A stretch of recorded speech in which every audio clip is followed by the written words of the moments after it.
सुप्रभात। आप सभी का स्वागत है इस ऑनलाइन क्लासेस में। मैं चंद्रशेखर रॉय, सहायक प्राध्यापक, Kashi Sahu college Saraikela, department of history, Kolhan university. प्यारे विद्यार्थी जी, आज हम पीजी सेमेस्टर 3 के लिए जो टॉपिक लेके आज हम आए हुए हैं, इस टॉपिक का नाम है प्राचीन भारतीय इतिहास लेखन में बौद्ध साहित्य का योगदान। यानी एंशिएंट जो हिस्ट्री राइटिंग हुआ है उसमें बौद्ध लिटरेचर का क्या योगदान है, उसके विषय में आज हम चर्चा करेंगे। आज का मेरा विषय वस्तु यही है। तो मैं आपको बता दूं प्यारे विद्यार्थी जी कि प्राचीन भारतीय इतिहास लेखन में बौद्ध साहित्य का महत्वपूर्ण योगदान है। अब यहां से शुरू कीजिए। बौद्ध साहित्य में जातक ग्रंथ, त्रिपिटक शामिल हैं। बौद्ध साहित्य के अंतर्गत जातक ग्रंथ आते हैं, त्रिपिटक जो हैं वो इसमें आते हैं, और इनका योगदान एंशिएंट इंडियन राइटिंग में बहुत ही ज्यादा है। अब प्रश्न ये है कि आखिर जातक ग्रंथ किसको कहते हैं, जातक ग्रंथ से क्या प्राप्त होता है, हिस्ट्री जानने का क्या स्रोत मिलता है, हमें क्या जानकारी मिलती है।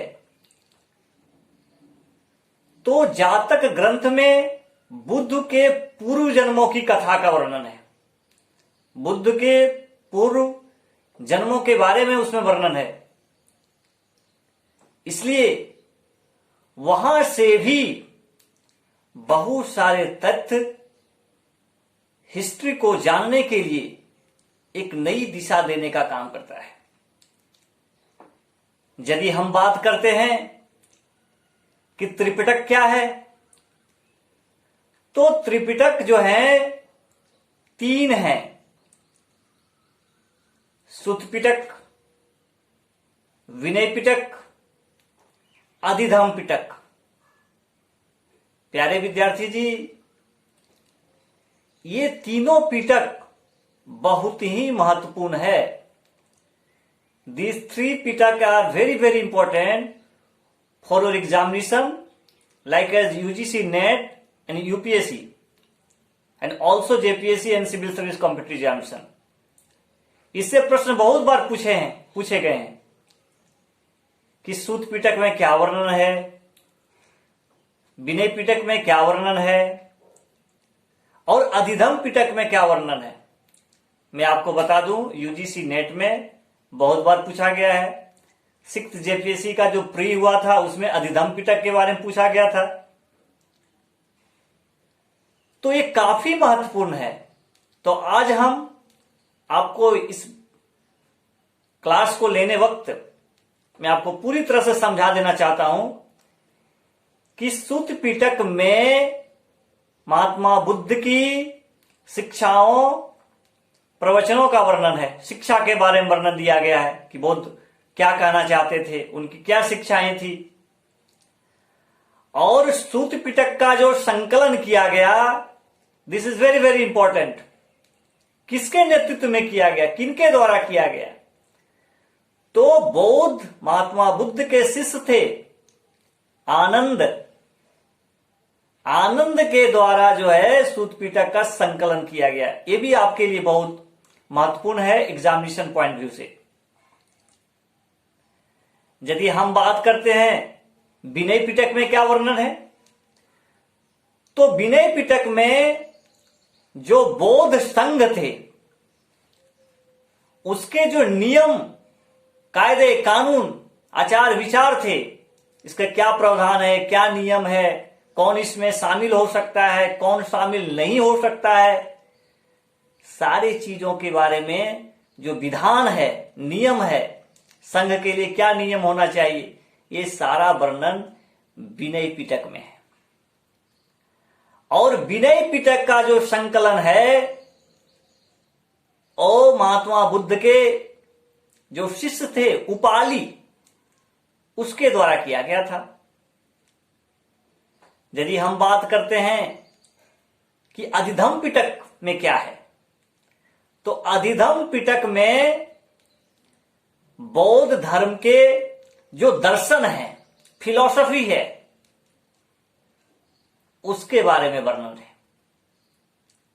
तो प्यारे विद्यार्थी जी, यदि हम तीनों पिटकों, जातक ग्रंथों को यदि पढ़ते हैं, जानते हैं, उसमें लिखी हुई बातों को जानने का प्रयास करते हैं, तो उस समय के जो सामाजिक स्थिति है, सांस्कृतिक स्थिति है, राजनीतिक स्थिति है, सारी अवस्थाओं के बारे में वर्णन मिलता है, जानकारी मिलती है।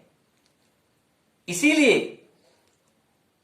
प्राचीन भारतीय इतिहास लेखन में बौद्ध साहित्य का महत्वपूर्ण योगदान है, क्योंकि बौद्ध साहित्य में भी कई राजाओं के आचार विचार, उसका नैतिक जो क्रियाकलाप थे, उसके बारे में वर्णन है। और सबसे महत्वपूर्ण बात है कि बौद्ध साहित्य में वैसे राजाओं को शामिल किया गया जो नैतिक रूप से उच्च थे। फॉर एग्जाम्पल राजा जनक, शिवी, ऐसे कुछ नैतिकवान राजा जिसके बारे में उसमें वर्णन है।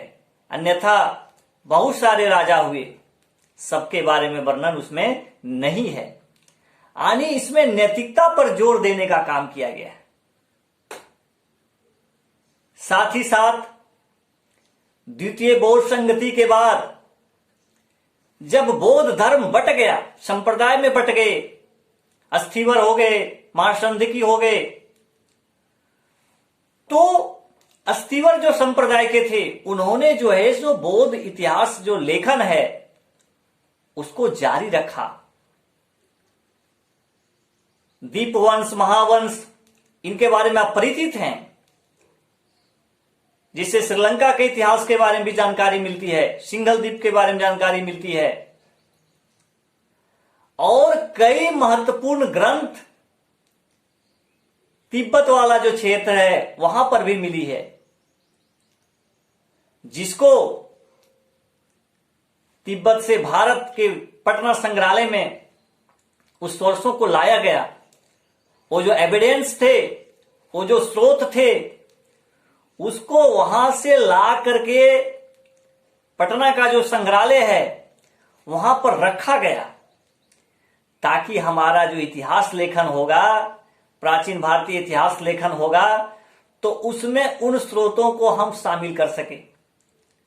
उन स्रोतों के आधार पर हम इतिहास को अच्छे तरीका से लिख सके, जिसमें टिपकाचार्य राहुल संकृत्यान का महत्वपूर्ण योगदान है, जिन्होंने एक अच्छा कार्य किया तथ्यों को संकलित करने में।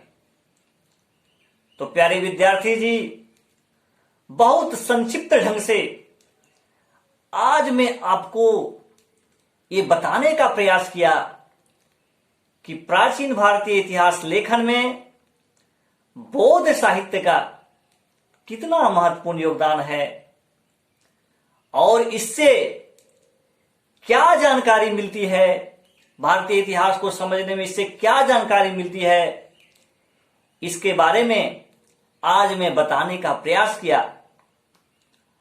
और चूंकि ये पीजी सेमेस्टर 3 में आपका सिलेबस में दिया हुआ है, लेकिन ये जो वीडियो जो भी लोग देख रहे हैं, चाहे वो सिविल सेवा का तैयारी क्यों नहीं कर रहे हैं, यूजीसी नेट का क्यों नहीं कर रहे हैं, आपके लिए हो सकता है कि आपको तथ्यों को समझने में ये वीडियो, आज का जो लेक्चर है, वो आपके लिए काफी महत्वपूर्ण साबित हो सकते हैं।